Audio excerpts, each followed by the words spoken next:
Mais bien, chers amis, j'espère que vous allez bien et que vous n'êtes pas trop fatigués par ce long et harassant carême, que vous n'avez pas perdu trop de kilos avec vos jeûnes incessants.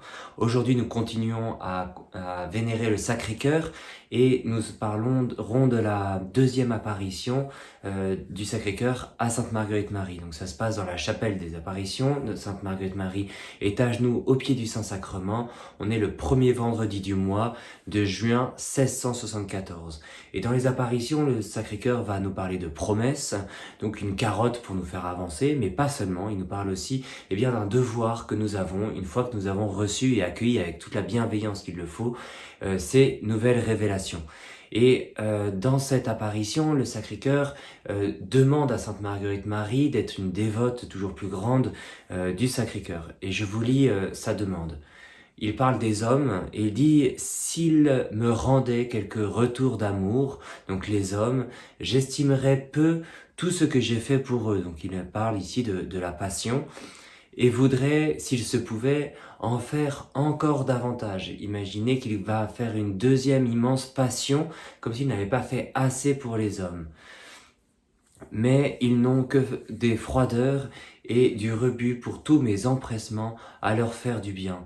Et donc le Sacré-Cœur ici est attristé de la réception de ce message d'amour que fut la passion, de la rédemption, de voir que les cœurs sont aussi indifférents. Et il va insister auprès de Sainte Marguerite Marie pour que les dévots du Sacré-Cœur soient aussi des consolateurs du Sacré-Cœur. On parle dans le 5e mystère douloureux de la participation à l'œuvre de la rédemption qui se fait par le jeûne, notamment par la pénitence. Toutes les apparitions, les grandes apparitions mariales sont dans ce sens-là. Mais le Sacré-Cœur nous demande une consolation. Et quelle est cette consolation qu'il nous demande? Il nous demande deux choses. Il nous demande la communion fréquente, aussi fréquente que possible. Ici, il précise comme la règle l'autorise. Donc parce qu'il ne faut pas sortir de l'obéissance. Et dans un siècle où la communion était moins fréquente, il lui demande de ne pas forcer et d'agir dans la désobéissance, mais il demande une communion aussi fréquente que possible. Vous connaissez la position de Sainte Thérèse de l'Enfant Jésus quand on lui reprochait au Carmel de communier trop régulièrement. Elle répondit à sa mère prière, quand je serai là-haut, je ferai changer tout cela. Donc communier aussi fréquemment que possible. C'est la première œuvre de réparation que le Sacré-Cœur nous demande. Et donc ça doit peut-être nous permettre de changer un petit peu notre vision de la communion. Certes, il faut s'exciter à avoir toujours une plus grande admiration et dans la réception de l'Eucharistie, une plus grande préparation, une plus belle disposition, mais en se rappelant que le sacrement de l'Eucharistie, comme tous les autres sacrements, c'est Jésus qui agit en nous.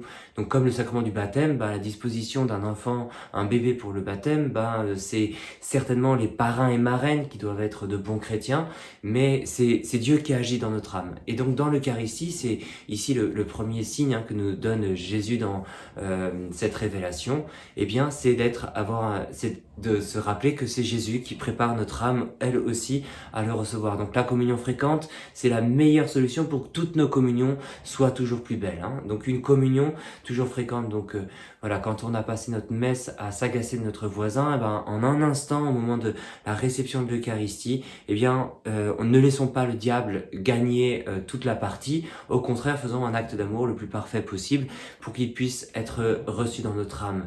Et le deuxième point, c'est l'heure sainte qui est encouragée par la belle dévotion de la garde d'honneur du Sacré-Cœur. Cette heure sainte, c'est une heure qui est donnée à Dieu dans l'adoration de l'Eucharistie. Donc c'est pas une demi-heure, c'est pas la petite demi-heure d'oraison, les 20 minutes d'oraison du matin, c'est une heure, c'est-à-dire un temps donné à Dieu qui est assez long. Et cette heure de consolation du Sacré-Cœur, elle est en lien avec le jeudi saint. Donc c'est cette adoration qui doit être faite de 11h à minuit jeudi soir, mais elle vous donne un rendez-vous. Donc du coup, et il faut bien cocher maintenant dans votre agenda jeudi saint. Après, une fois que le prêtre a mis le bon Dieu au reposoir, de rester quelques instants, puisque le Christ nous demande à nous, les petits pauvres instruments, de prier avec lui. Il réveille les apôtres. Il en est attristé de l'état des apôtres qui ne prennent pas assez conscience de l'importance de notre propre prière. Donc la dévotion au Sacré-Cœur, il y a l'Eucharistie et la communion fréquente, présente, mais aussi l'adoration où le Christ nous demande instamment de venir prier avec lui. Donc ne ratez pas ce rendez-vous du Jeudi Saint. On se donne tous rendez-vous au Mont des Oliviers. Bon et Saint Carême.